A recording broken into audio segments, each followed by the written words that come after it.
ನಿಮ್ಮೊಂದಿಗೆ ಕುಳಿತುಕೊಂಡು ಮಾತನಾಡುವಷ್ಟು ಸಮಯ ನನಗಿಲ್ಲ. ಪಾರ್ಟಿ ಮೀಟಿಂಗ್ ಇದೆ, ಬೇಗ ಬೆಂಗಳೂರಿಗೆ ಹೋಗಬೇಕು. ಏನೋ ತಮ್ಮ ಮದುವೆ ಕಾರ್ಯ ನಿನ್ನೆ ಮುಗಿತೆಂದು ಕೇಳಿಕೊಂಡೆ. ತಮಗೆ ಮತ್ತೊಮ್ಮೆ ಶುಭಾಶಯ ಕೋರಲು ಬಂದಿರುವೆ. ಎಲ್ಲವೂ ತಮ್ಮ ದಯ ಸರ್. ಇಷ್ಟೆಲ್ಲ ವಿದ್ಯೆ ಕಲಿತು ಈ ಹುದ್ದೆ ಸಿಗಬೇಕಾದರೆ ತಮ್ಮ ಸಹಾಯ ದೊಡ್ಡದಿದೆ. ನೀವು ನಮ್ಮ ಪಾಲಿನ ದೇವರು ಸರ್. ಮನಸ್ಸಿನಲ್ಲಿ ದೇವರು ಅಂತ ಹಾಗೆ ಕುಳಿತರೆ ಈ ಸಾಹೇಬರಿಗೆ ಪುಣ್ಯ ಏನು ಬಂದಂತೆ. ಅವರ ಕೆಲಸ ನೀ ಮಾಡಿ ತೋರಿಸಿದರೆ ಆಗ ನಿನ್ನ ಗುಣ ತೀರುವುದು. ಇವರ ಕೆಲಸವನ್ನು ನಾನು ಶಿರಸಾವಹಿಸಿ ಮಾಡುತ್ತೇನೆ ಮಾಂತ್ರಿಕ. ನೀ ಮಾಡ್ತಿ ಅನ್ನೋ ಭರವಸೆ ನನಗಿದೆ ಇನ್ಸ್ಪೆಕ್ಟರ್. ಆದ್ರೆ ಚುನಾವಣೆ ಹತ್ತಿರ ಬರ್ತಾ ಇದೆ. ಯಾವಾಗ ನಮ್ಮ ಸರ್ಕಾರ ಹೋಗುತ್ತೋ ಗೊತ್ತಿಲ್ಲ. ಅಷ್ಟರಲ್ಲಿ ಆ ಭೂಮಿ ನನ್ನ ಕೈವಶವಾಗಬೇಕು. ನೀನು ಏನು ಮಾಡ್ತೀವೋ ಮಾಡು. ಇಲ್ಲ ಅಂದ್ರೆ ನಮ್ಮ ನಿಮ್ಮ ಸಂಬಂಧ ಸರಿ ಉಳಿಯುವುದು ಬಹಳ ಕಷ್ಟ.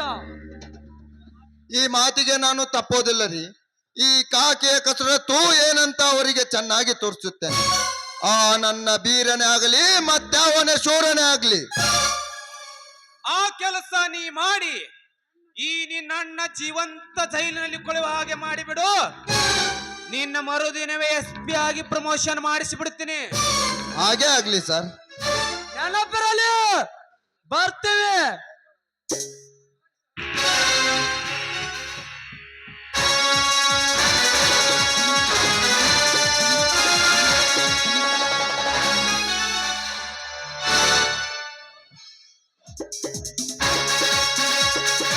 ನಮಸ್ಕಾರ ಸಾಹೇಬ್ರೆ. ಹೋ, ಮತ್ತೊಬ್ಬ ದರೋಡೆಕೋರನ ಆಗಮನ. ಏ, ನೀನೇಕೆ ಇಲ್ಲಿಗೆ ಬಂದಿ? ಈ ನಿರಾಪರಾಧಿಯಾದ ನನ್ನ ಅಣ್ಣನಿಗೆ ಬಿಡಿಸಿಕೊಂಡು ಹೋಲಕ್ಕೆ ಬಂದೇನೆ ಸರ್. ತನ್ನ ಸ್ವಂತ ಹೆಂಡತಿಯನ್ನೇ ಕೊಲೆ ಮಾಡುವ ಪಿತೋರಿಗಾಗಿ ಅಂದು ನಿಮ್ಮನ್ನು ಹೊರ ಕಳಿಸಿ ಈ ಕೆಲಸ ಮಾಡಿದ ಈ ನೀಚ ದೇವರೇ, ಇವನು ನಿರಪರಾಧಿ. ತೂ ನೀಚ, ಇವ ಮಾಡುತ್ತಿರುವ ಒಂದೊಂದು ಕೃತ್ಯ ಕೇಳಿಸಿಕೊಂಡು ಈ ನಿಮ್ಮಣ್ಣ ದೇವರಂತವನೇ. ಛೇ, ನೀವು ನನ್ನ ಅಣ್ಣರೆಂದು ಹೇಳಿಕೊಳ್ಳಲಿಕ್ಕೆ ನನಗೆ ನಾಚಿಕೆ ಆಗುತ್ತಿದೆ. ನೀನೊಬ್ಬ ದರೋಡೆಕೋರ, ಅವನೊಬ್ಬ ಕೊಲೆಗಾರ. ಇನ್ಸ್ಪೆಕ್ಟರ್, ಬಾಯಿ ಬಿಗಿ ಹಿಡಿದು ಮಾತನಾಡಿರಿ. ಇಲ್ಲಂದರೆ ನಿಜವಾದ ಈ ನಿನ್ನ ಅಣ್ಣನ ಎಂಬ ಪದ ಕಿತ್ತುಕೊಂಡು ನಿಜವಾದ ಕೊಲೆಗಾರನಾಗಿ ಈ ಜರಿ ಮಾತನಾಡುವ ನಾಲಿಗೆ ಕತ್ತರಿಸಿ ಹಾಕಿ ಬರುತ್ತೇವೆ. ಹುಷಾರ್. ಏ ಬೀರ, ನಾನೊಬ್ಬ ಪೊಲೀಸ್ ಅಧಿಕಾರಿ, ನಿನ್ನನೇನಾದರೂ ಮಾಡಬಲ್ಲೆ. ಅಧಿಕಾರವಿದೆ ಅಂತ ಅರಿತು ಏನೊಂದು ಮಾಡಿದರೆ ಯಾರು ಕೇಳುತ್ತಾರೆ? ಹೆಚ್ಚಿಗೆ ಮಾತನಾಡಿದರೆ ನಾನು ನಿನ್ನನ್ನು ಇಲ್ಲೇ ಶೂಟ್ ಮಾಡಬೇಕಾಗುತ್ತದೆ. ಎಚ್ಚರ. ಸೂಟ್ ಮಾಡ್ತೀಯಾ? ಇನ್ಸ್ಪೆಕ್ಟರ್ ಸಾಹೇಬ್ರೆ, ಈ ನಿಮ್ಮ ಮಾತಿಗೆ ನಗಬೇಕು ಆಳಬೇಕು ಒಂದು ತಿಳಿಯಲಾಗಿದೆ. ಬೇಗ ಸೂಟ್ ಮಾಡಬಾರು.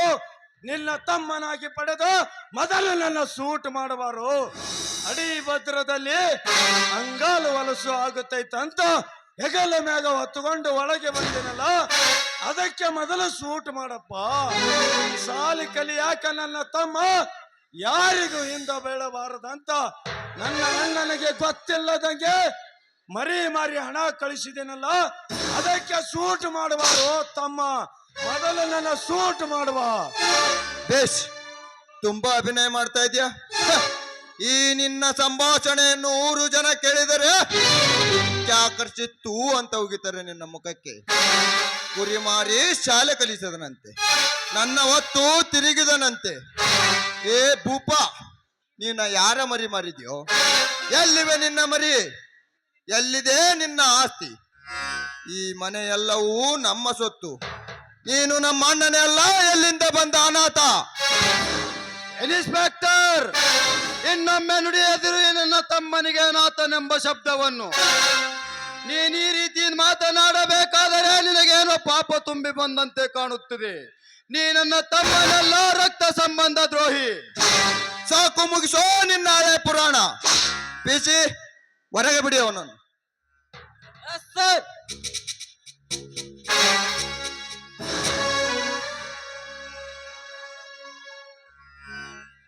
ಏನಪ್ಪ ಧರ್ಮರಾಜ, ಜೈಲಿನಲ್ಲೇ ಇದ್ದುಕೊಂಡು ಈ ರೀತಿ ಆರ್ಭಟಿಸುವ ಈತ ನಮ್ಮಣ್ಣನೇ? ಇವನ ಉಪಕಾರ ನನಗಿದೆ. ಇವನು ಅನಾಥನಲ್ಲದೆ ಬೇರೇನು? ಇವನು ನನ್ನ ತಂದೆಯ ರಕ್ತ ಹಂಚಿಕೊಂಡು ಬಂದಿದ್ದರೆ ನಾನು ಮದುವೆ ಆಗೋ ಹೆಣ್ಣನ್ನ ಈತ ಪ್ರೀತಿಸುತ್ತಿರ್ಲಿಲ್ಲ. ಇವನ ಮಾತು ಕೇಳಿ ನನ್ನ ದೇವರಂತ ಅತ್ತಿಗೆಯನ್ನು ಕೊಲೆ ಮಾಡುತ್ತಿರ್ಲಿಲ್ಲ.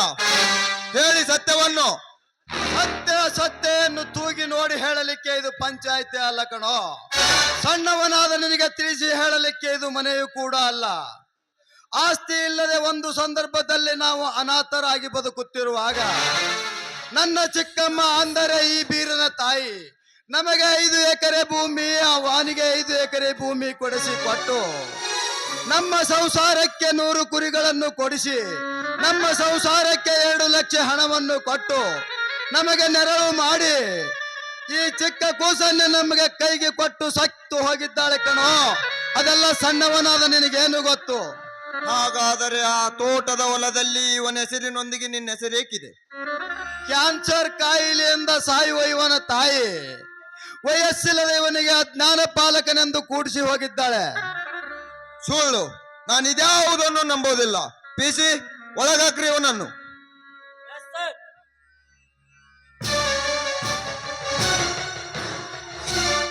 ಇಲ್ಲಿ ಇನ್ಸ್ಪೆಕ್ಟರ್ ಸಾಹೇಬ್ರೆ, ಅವ್ರನ್ನೇಕೆ ಒಳಗೆ ಹಾಕುತ್ತಿದ್ದೀರಾ?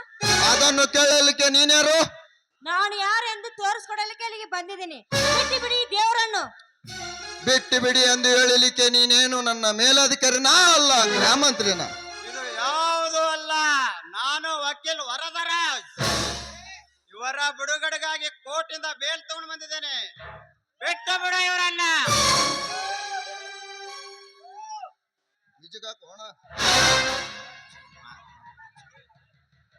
ಛೇ, ಇದೆಂತ ಕೆಲಸ ಪಿಸಿ?